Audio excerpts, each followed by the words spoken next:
Olá, eu sou o Enzo Mangino e hoje eu sou o convidado da vez para o terceiro episódio do podcast O Ponto É, da minha mamãe. E eu não sei o que a gente vai falar hoje, mas vamos ver. Hoje vamos falar um pouco de desafios de superação, Enzo. Um pouco dos seus desafios. Você conta um pouco dos seus desafios, da sua superação. Posso sugerir o tema Claro. futebol? Pode. Inclusive, eu acho que é uma das minhas maiores superações.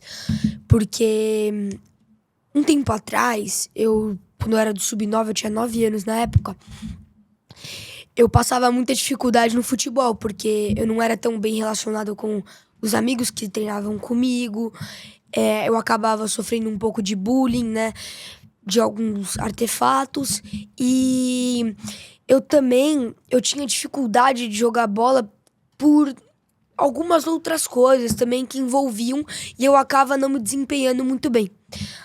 Aí eu tive um combinado com a minha mãe, eu falei que eu queria seguir nisso, eu falei que eu queria ser melhor, e aí a gente combinou que a gente ia treinar, como eu falei no último podcast, que eu comecei a treinar feito um louco, comecei a treinar 7 dias por semana, que no caso me ajudou muito, né? Eu tive um desenvolvimento e uma crescente muito boa.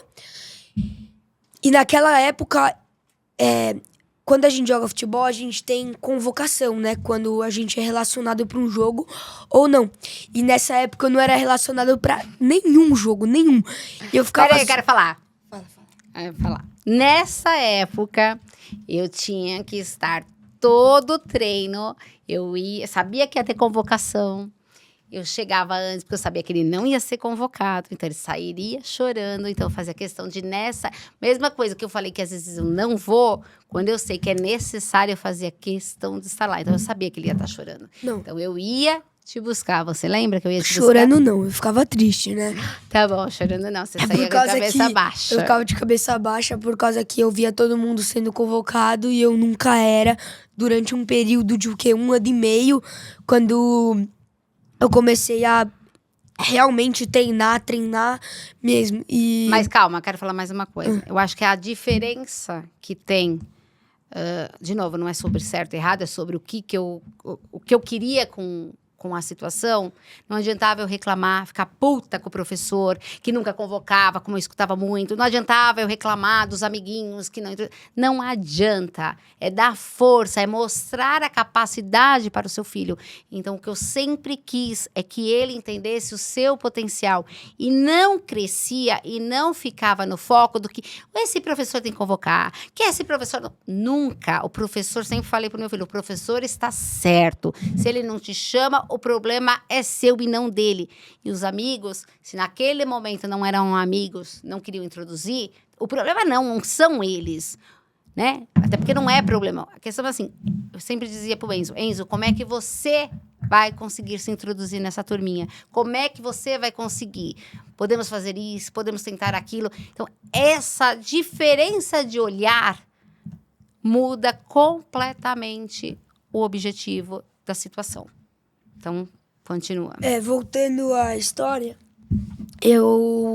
logo depois, um pouquinho, eu também sofria bullying também por causa que eu usava uma faixa, que meu cabelo na época era muito grande e todo mundo me chamava de afeminada, né? E... bom, eu levava isso porque eu também tinha muito apoio da minha mãe, que sempre conversou comigo e me ajudou em todo esse período, me dando apoio. E que também, durante um período ali, eu comecei a enfraquecer e sentir minhas pernas muito fracas. Eu não conseguia treinar, eu sentia minha perna mole, eu ficava bambo. E aí, uma semana depois, eu passei muito mal, eu tive dor de cabeça e muita tontura, a ponto de meu pescoço travar, eu não conseguia mexer. E aí eu fui pro hospital e lá eles me deram como meningite, que foi uma doença que eu tive muito séria, em que eu tive um período de reabilitação muito demorado, que eu parei de ver, eu parei de andar, e que naquela hora minha família sempre estava do meu lado, e principalmente Deus, que não tem palavras para como eu sair daquilo, e fiquei principalmente sem sequela. É verdade. E eu conta da faixinha que todo mundo, quando você estava no hospital, colocou a faixinha e mandaram uma foto pra gente que todo mundo do treino, até o seu professor, todos colocaram uma faixinha e mandaram a foto pra gente no hospital. Você lembra disso? Eu lembro. A faixinha que você foi tão zoado, que todo mundo falava tanto. E logo depois, um monte de gente começou a usar. É verdade, isso foi muito legal mesmo. O que você sentiu quando isso aconteceu? Eu senti um pouco de acolhimento, né? Porque eu era tão zoado que todo dia eu me sentia mal. E aí, quando eu finalmente me senti pertencido, eu me senti um pouco mais, né, em casa, um lugar mais seguro. Reconhecido. Mas nós tivemos também muitas pessoas que te mandaram vídeo, lembra? De jogadores de futebol. Sim. Foram pessoas muito queridas, que pararam o seu tempo, que são corridos, que são jogadores conhecidos, fizeram um vídeo pra você. Você lembra disso? Aham. Né? Foi muito forte. gratificante isso. Você vê esse vídeo, lembra? Fisioterapia, né? Também era todo dia. A gente tinha que fazer pra conseguir voltar a estabelecer os músculos. E você lembra da pegadinha que você fez com seu pai? Qual? Dos dias que você já estava andando e você falou... Aí, pai, me leva... Eu falei assim, meu pai. Que a gente levava no colo, você, A gente levava no colo, eu tinha cadeira pra andar, tomar banho. E aí, uma vez, eu falei assim, pai, me leva no banheiro, porque meu pai trabalhava, minha mãe ficava comigo, e no período da tarde, meu pai ficava comigo, né? E aí, uma vez eu pedi pro meu pai, né, pra ele me levar no banheiro, porque era sempre alguém tinha que ajudar quando era minha mãe. Ou ela sempre me levava.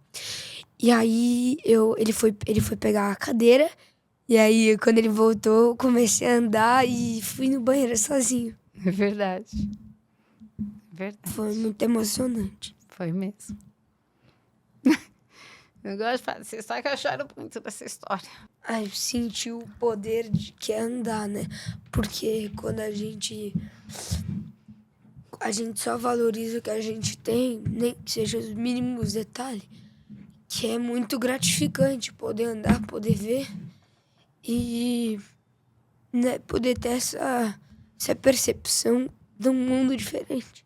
É verdade. Essa história foi muito difícil. Foram 10 dias que, pelo amor de Deus. Eu gostaria de deixar uma mensagem que tudo passa e que, apesar de que o momento seja tão desafiador, com a força de Deus, e se você realmente acreditar e fazer de tudo possível, vai dar tudo certo. Nem que seja com algumas interferências, mas tudo se profetizará. E você vai conseguir o que você tanto deseja.